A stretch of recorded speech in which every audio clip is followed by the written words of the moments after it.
All right, so let's kick things off as usual. We're going to go right into Buy, Rent, Burn, the opening segment of the podcast. What we do, we each pick 3 games for a given system. Individually, we'll play those games and decide which of those games we would buy, rent, or burn. The system of choice this episode is going to be the almighty Sega Genesis. And Andy's pick is Crackdown. Justin has gone with Caliber 50, and I've selected Joe and Mac. So we're going to go back through the list, hear a little bit about each game, and give our thoughts. So let's start off with Andy's pick, Crackdown. The description on this, according to GameFAQs, Ben and Andy, the 2 top special service agents, have accepted a very dangerous assignment, the elimination of Mr. K and his artificial life system. Mr. K plans to rid the Earth of humanoid life forms using killer robots he's created, and no one but Ben and Andy can stop him. Wow. They didn't talk about orbs at all in there. And why only Ben and Andy? Yeah. And does he make the cereal, Mr. K? Is that how we got the money to overthrow the world with artificial life systems? Is he Special K? Is that his thing? Yeah, that's the next one up. Yeah. Yeah. Crackdown is a video game that most people would probably associate with a 360. Yeah. We should emphasize it's crack space separate word down. It's not the Microsoft run-on word. Yeah, it's the original Crackdown. I don't know. Members. Yeah. Nobody knows this one even exists. That's why Microsoft decided, what should we name this game? They're like, Crackdown. But sir, there was one. Yeah, but nobody knows that one. You know, right? Just get rid of the space. They're not going to sue us. Yeah. I don't know. I actually had a lot of fun with this game just because it's a little bit different on kind of how they format everything. I don't know. It's almost kind of like a maze game, but a shooter too. Top down, of course. But the point of the game is to get to these X's all over the map, plant bombs, get to the exit, and everything blows up. So it's kind of like a, I don't know. The only thing I don't like about it is it's timed. There was at one point farther in the game, I couldn't get to the ending in time. But it's basically a maze that you have to get through, and it's just littered with people with guns, flamethrowers, a whole bunch of stuff, and the mobility is just not there for me. You can shoot a guy, but they can shoot the same speed, if not faster. So for me, it was tough to jump in front of them, shoot, and get out of the way in time. Yeah, it's a little unfair. The AI is kind of cheap in that sense. It kind of, the thing that this struck me as right away is it almost reminded me of a stealth game like Metal Gear, especially the older top-down MSX versions. That was my first thought, was it's more about being tactical and stealthy almost out of necessity because, like you said, the AI is so fast and so cheap. I noticed when I was looking at this, this was originated in a lot of early PC platforms as well, which kind of makes sense when you look at this because all the menus. It felt very much like a PC game. Yes, I hate the presentation of this game because it's very much like a PC setup where it's basically four windows on your screen in a 4:3 aspect ratio. So your playable space is just so insignificant. It's just so much wasted real estate. And there was no need for it because you really didn't need the map was helpful, but I didn't need a constant feedback of the enemy types and the count left and how many bombs I had. There had to be more efficient ways to program that. And it was just a lazy port over from computers to the Genesis. I felt with that. Yeah, I didn't think about that until now that you mention it, but I do agree with that. And I did feel like it was kind of a stealth type game as well, where once I finally realized you could lean against the wall to scoot towards the people without being shot, it was quite a bit easier. You could scoot well on the wall?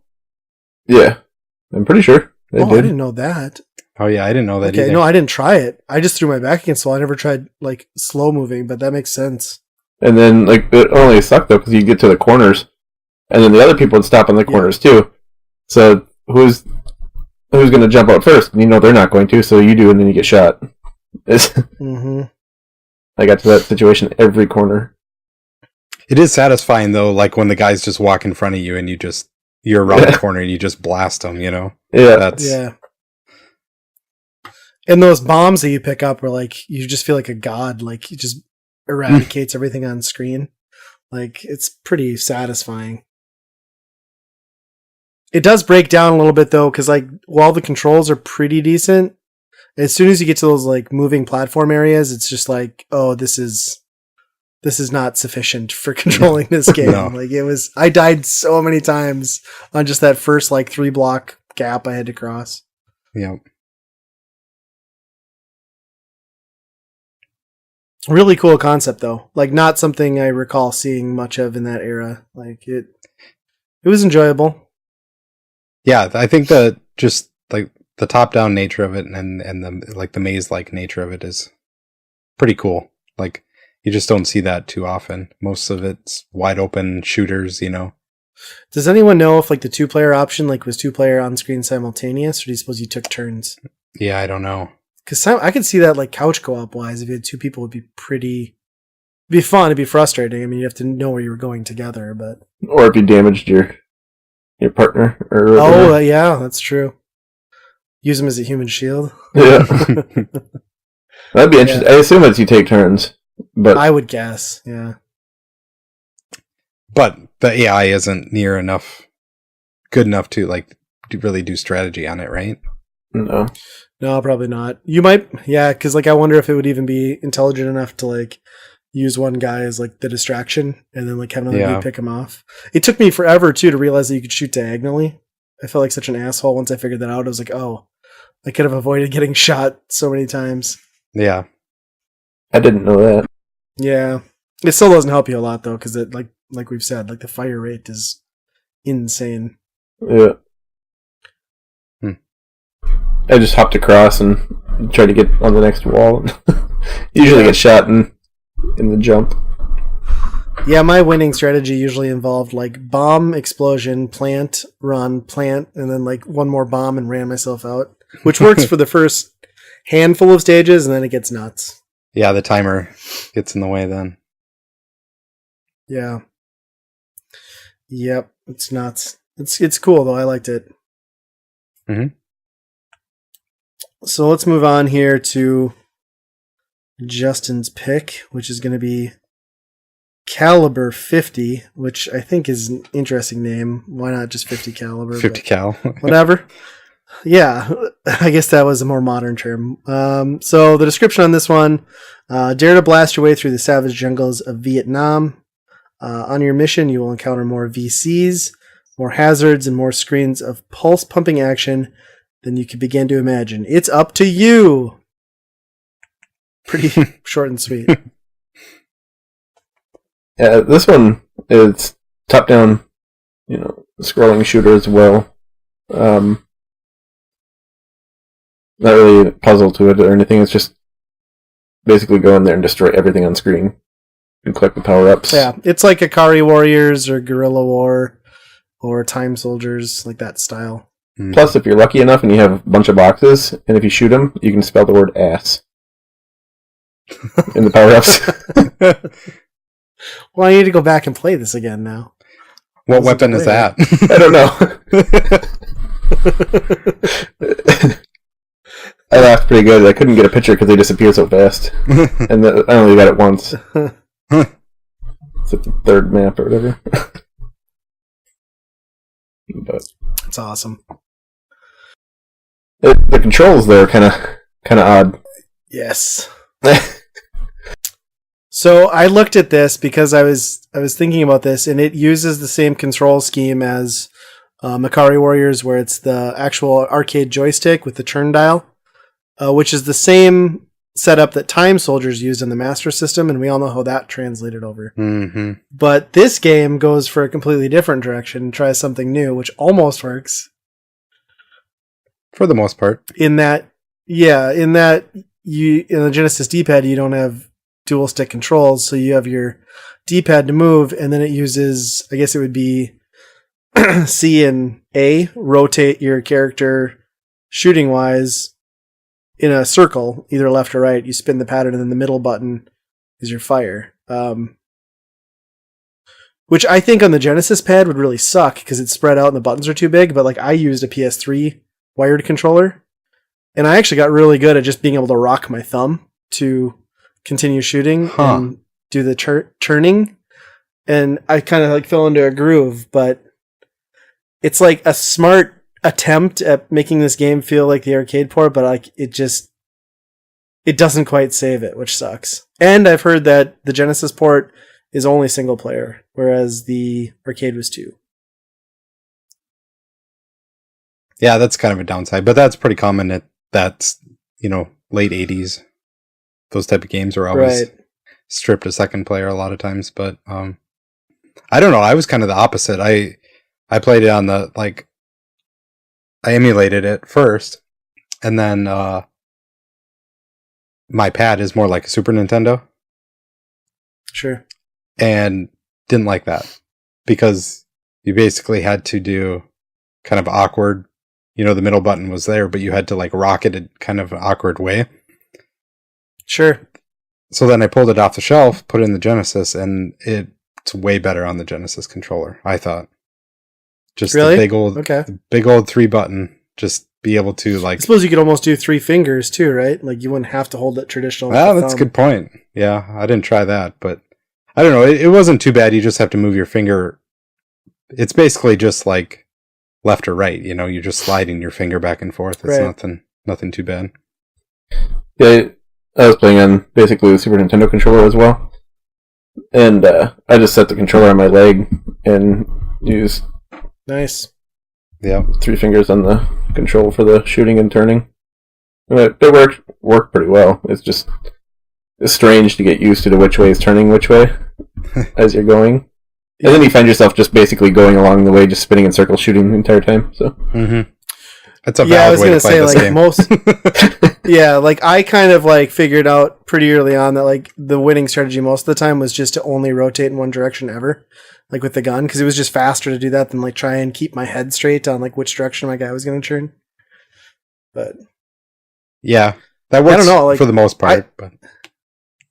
Yeah, I liked it. Like it reminded me a lot of Time Soldiers, which, I mean, it's in the same vein. I think it's same like Sega. They're both Sega titles, I believe.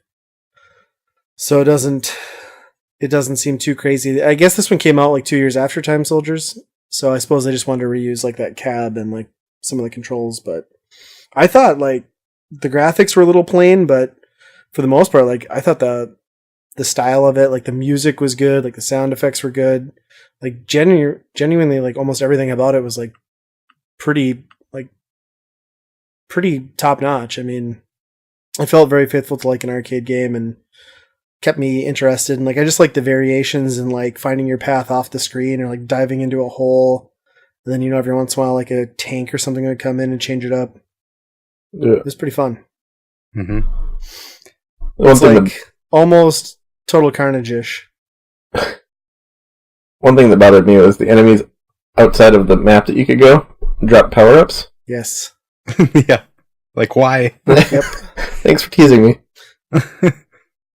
Yeah, that sucked. Well, like as you progress too, like the game just gets so cheap with like lining those outer edges with guys that like, yeah, they serve no purpose other than to just mow you down because, like you said, you get no benefit off of killing them. Yeah, it's eventually like a whole funnel. Shot. Yeah. Or you get the flamethrower and you just can't reach. Here's 12 guys with a rocket launcher. Good luck. Yeah.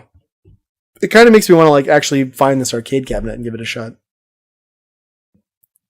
Right. I wonder how rare that game a better is. Version.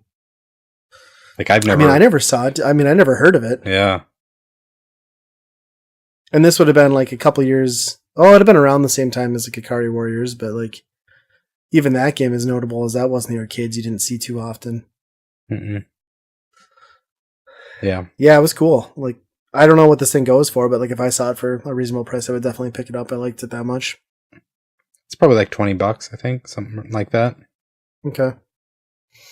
It is a bummer that there's no 2-player co-op though, because I feel like you could have like 2 players who knew what they were doing and like knew the layout. You could overcome a lot of the shortcomings with the controls. But knowing that it's only a solo game, it's kind of like, yeah, I'll only ever get so far into this before I give up. Yeah. Because it forces you to die.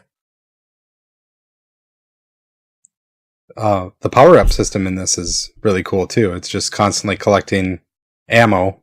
I think that's what they're trying to refer as those orange things, right? I assume so. I don't know. Or because yeah. But like you pick those up and it raises your bar, and as you level up that bar, you get better stuff. That's the way it seemed like, right? And yeah, once you get like that flamethrower, like that's pretty good. You can even extend that flamethrower out a little bit, like a couple more. And yeah, I didn't get it too far, but I wonder if you could get the whole screen. That would be just awesome. Yeah, when you first start, you can't reach some of the enemies outside the zone with it because the flamethrower isn't very far. Yeah. Yeah. I was going to say too, like I kind of forgot about it, but like I love the stock animation for the gun where it just like animates like shell casings flying everywhere around your character. So it's just like a constant rain of like empty shell casings everywhere. It's so fucking cool. Yeah. Feels pretty badass. Did you guys just shoot all the time? That's what I did. Yeah. Oh yeah. Yeah. Pretty much just shot and spun in circles. Okay, so this is yeah, that was kind of my strategy too. I thought it was interesting how like it would launch grenades based on you tapping the firing though. Like if you held, it didn't constantly throw them, so it required you to like let off and press again. Yep. Which I suppose came down to the fact that they use the other 2 buttons to rotate your character, but I've never seen the game do that before. It's interesting. I always thought it was so weird because every so often I have a grenade by me. I'm like, where the hell is that coming from? And then I realized as soon as it let go. Well, then for the longest time I picked them up. I'm like, why? How do I? There's no more buttons. How do I throw this? And then gradually it sunk in. I was like, oh, okay, I get this now. Because yeah, like you guys, I never took my hand off the fire. I was always going. Yeah, I don't know. For only working with 3 buttons on the controller, I think they did a really good job, like translating. Yeah, that. I agree. Yeah, it's a super inventive approach, like one that I've not seen anybody else do, and it mostly works. Yeah. Yeah, the more enemies that get thrown at you, shooting at all these different directions, it's almost like a bullet hell at that point. So right. That gets a lot. I at least I don't have the agility in my fingers to do that. I'm not an esports gamer to play a bullet hell, but also know the direction that you're aiming to shoot these guys. Yeah, it's nuts. I mean, and I suppose like they didn't tone down the arcade difficulty much. They just tried to make it work best they could, which was like, it would have been nice if they could have tweaked it and balanced it a little bit more to make it more fair, given how slow it was to turn your character around at certain points. At those choke points. It was nuts. So let's talk about our last game, Joe and Mac. This is my pick. So description on this one: back in the distant past, way back line. Okay, that's a stupid description. Well, hopefully we'll edit this. Okay, so caveman rape girls. That's the description. More or less, yeah. It is like absolutely. The description: back in the distant past, lived 2 cave dudes named Joe and Mac. Whether it was dinosaur demolition or periodactyl hang gliding, life for the boys is pretty cool. Cool that is, until a bogus bunch of Netherland nerds crashed their village and scared off the cave babes. Now the cave babes are out there somewhere, lost and really lonely. So what are you waiting for? It's up to Joe and Mac to get him back. As like Andy said, it's pretty much like, some dudes come in and drag your women out by their hair, which that opening segment with the last caveman who gets like the big chick is hilarious. That's pretty good. But yeah, it's kind of like a Macho Man type setup. It's is Data East. Did they put this out in arcades originally, right, Joe and Mac? I believe so. Yeah. So it is an arcade game. It's a platformer. which actually is kind of more of a boss rush. The stages are incredibly short and simple up until you get to the bosses, which then require, well, some skill and some luck. The art style is great. It controls well. You've got like weapon attack, plus you can do the traditional jump on enemies' heads sort of thing. I don't know. There's not much to complain about in like the visuals and sound department. I will say like the gameplay and just like the boss focus element on it kind of like wear it down a little bit more than I think it could have if they had to focus more on like the platforming and less on these short levels with like bosses that get increasingly frustrating. Much easier as a 2-player game too. I've gotten a lot farther with 2 people than I did solo. Oh, yeah, I could see that for sure. Yeah, they probably don't raise the difficulty all that much with 2 players. No, and then one person can die and come back while the other person can continue the boss fights, which helps enormously. Since, like, if you play in traditional mode, you get 3 hits and you're dead. Which, as long as some of those boss battles are, it kind of sucks. Or as long as they can be, I guess. First guy's pretty easy. Just stand there as John, shoot up, which is like, well, okay, I did that in like 5 seconds. It's great. But then the next guy, like the second boss, is kind of where the frustration even starts because that's just like a matter of endurance. You're forced to take hits, and then there's like the death throw. So if you don't know that the death throw is there from the second boss and have enough life to cover yourself, you die anyway, even after winning, which sucks. I hate games that do that. Mm-hmm. That you think you win, and then they're like, "Oh, you still can lose." Mm-hmm. Yeah, the first time that happened to me playing this again, I was pissed. Yeah. My biggest problem with this, like, it just seems clunky to me. Like, for a platformer, the actions just aren't snappy enough for me, I guess. Like, when he's throwing his tomahawks and stuff like that, it feels like it's like half a second later than when I press the button. Plus, the attacks, like, are slow and they arch up. So, like, I mean, you have to get used to it, of course, but it's just not on pace with something like a lot of Mario and, you know, all the standard in good platforming, you know? Mega Man is instantly shooting guns, and yeah, I don't know. I think that was kind of my issue with it too. Yeah, which I feel like is indicative of like all data use platformers. Like there's always like they didn't quite get it. Like, you know, this Bad Dudes, Karnov, like they all feel kind of fucked in the controls department. Mm-hmm. Not where they should be. So how come you were able to stand underneath him and hit him in the jaw? When I did that, I got hit by his tail. Oh, you got it. So when that platform is there, you got to line your character right up on the edge of it, and that's like your cutoff line. Oh, okay. And then where he puts. So as long as you don't cross any further forward, you're safe. Which it takes a couple tries to figure that out, but yeah, no, that happened to me too. Because that's what I was doing, and the first time it worked just fine, and the second time I got hit by the tail, and then probably the next like 10 times I tried it, I got hit by the tail, and I finally just gave up. Yeah, it took me a while. Well, that's like a huge problem with this game, right? And that's a huge problem because like how many people gave up on this because like the end or that first boss fight seems so stupid. Like even me going back to it, I died and had to continue once before I was like, oh, like that's how I need to play this because like I was trying the traditional, like the obvious method where you'd stand up on the ledge and jump and throw, but like that's almost takes impossible. Forever. Well, that and you can't like if you don't stand on the ledge, if you stand underneath it. Those people will roll across the top or fall down. You don't know which one they're going to do. And then you get hit. Yeah. So then you jump up on the ledge, and then a couple of them come tumbling in instead of rolling. So then you get hit when you jump still. I don't know. It was just dumb.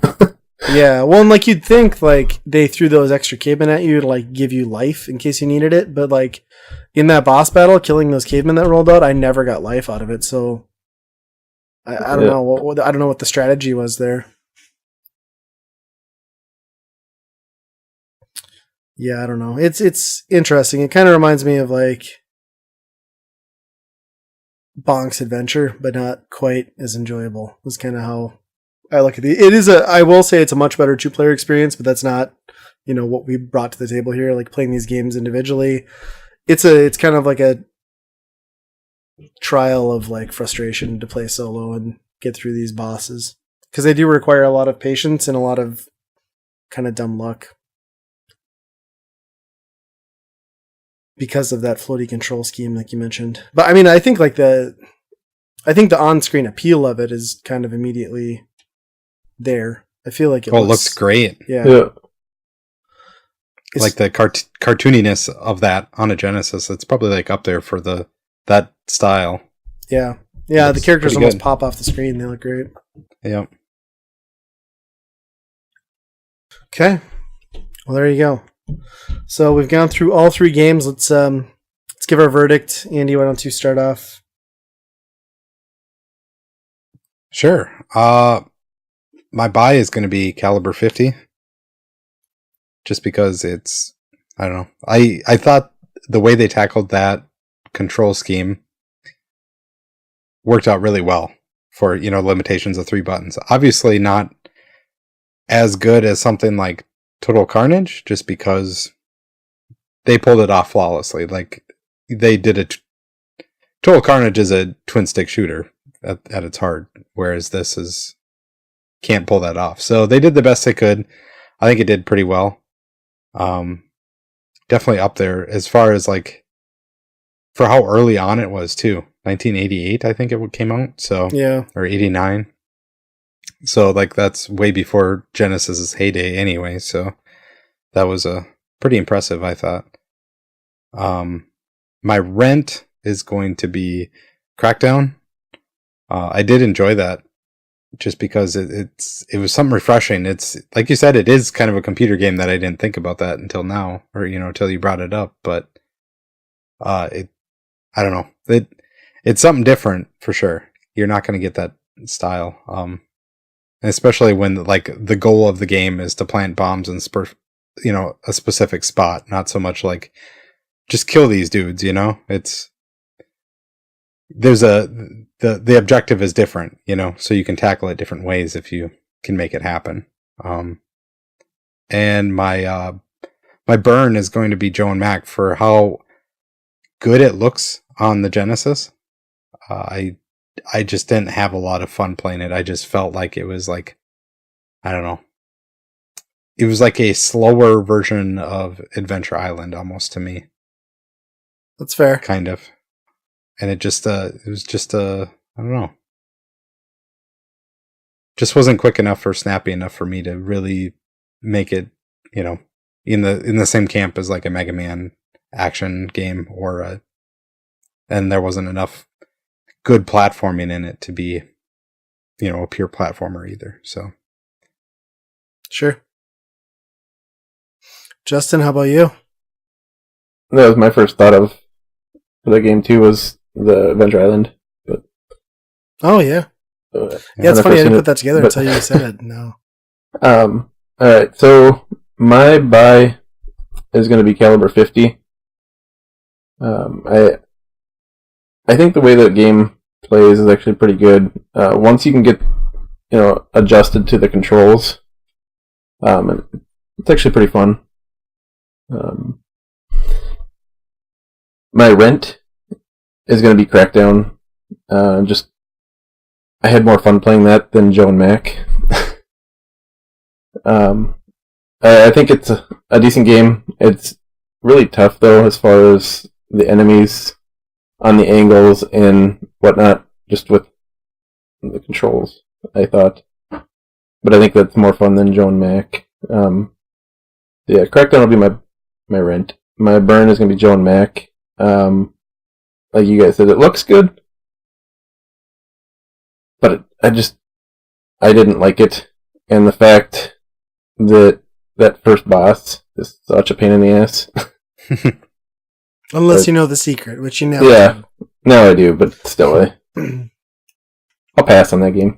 It'll only take you 30 seconds to beat him now, You can literally blow through that first level in no time. Right? Good luck with the second one.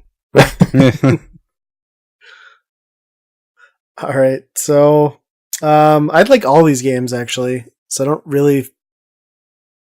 know that I like. In all honesty, if I didn't have to make a choice, I would put them all kind of on the same tier.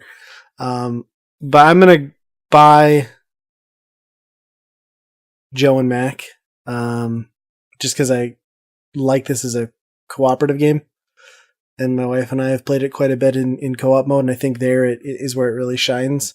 I think like everything you guys said and we talked about makes sense. Like it is subpar in a lot of categories to other platformers, but I don't know. I'm kind of a sucker for platformers. I like the visuals, and I mean, again, it's not a game I'm going to pick up and play like in long stints, but you know, with a buddy next to you on the couch, it makes the game a lot better. Rent, I would do Caliber 50. That is like 100% my style arcade game. I think what they did with the control scheme is great. I liked the visuals. I liked the sound. And, you know, it's pretty cool how it takes an approach to a twin stick game that went to a system that couldn't pull that off. It only gets the rental just because I know that it will never be like a 2-player co-op game because it lacks that feature. So that's kind of what kicks it down for me, but still really liked it. And then I'm going to burn Crackdown mostly just on presentation. I like the gameplay. I like what it did and how it was different. It really bothered me like that it was using 25% of my screen real estate to like actually play the game, and everything else was just like menus that I was forced to constantly stare at. But you know, as playing it, it's fun. That just really frustrated me a lot. So I'm going to burn it for that reason. But I would legitimately buy all of these games. Well, I already have Joe and Mac, I guess, but the other ones for sure. Good stuff. Mm-hmm. Another Byron burn in the books.